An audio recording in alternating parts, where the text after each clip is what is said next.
The man pulled out his phone and snapped a photo of the stray dog, then posted a missing dog notice on a telephone pole with a $1 reward. He did this because he needed to secretly observe his target. Back in his room, the man watched and discovered that his target passed by this route every day. He planned to shoot out the front tire of a car traveling at 120 miles per hour from 150 meters away. The tire blowout would make the vehicle lose control, and the target would overcorrect the steering wheel, causing a collision with the car alongside. Plan set. Days later, when the man observed his target arriving on schedule, he noticed a mother and child playing soccer nearby. But the mission had to be completed. He forced himself to stay focused and continued with the operation.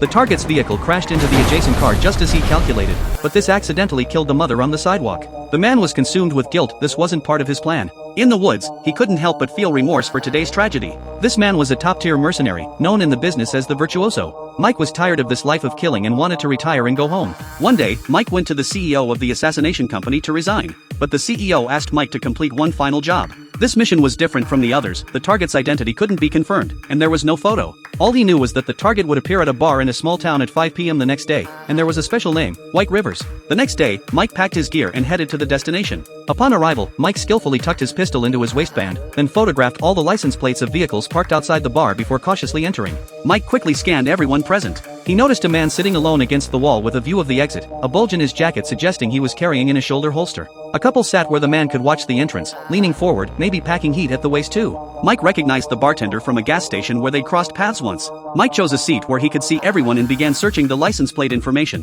When the waitress brought coffee, Mike asked if she knew White Rivers. There's rivers and whitewater rafting. Mike stared at the clock on the wall. At exactly 5 o'clock, the game began. A girl stood up and walked toward him. Mike immediately put down his phone, ready for anything. But she just passed by on her way to the restroom. After another 15 minutes had passed, Mike decided to change his plan. He'd leave the bar first and find White Rivers another way. Mike then returned to his car and waited quietly. An hour passed. The sheriff walked out first, followed by the young couple, and finally the armed loner, the most likely candidate for White Rivers. So Mike quietly followed him to a motel and got a room next door. While the man was out, Mike slipped into his room and spiked the man's cup with a bit of nitroglycerin and Viagra. Taking both together would cause a dangerous drop in blood pressure, potentially fatal. Soon the man returned to his room with his things, completely unaware of Mike hiding in the corner, until the man turned on the TV and the light illuminated the entire room. I wouldn't.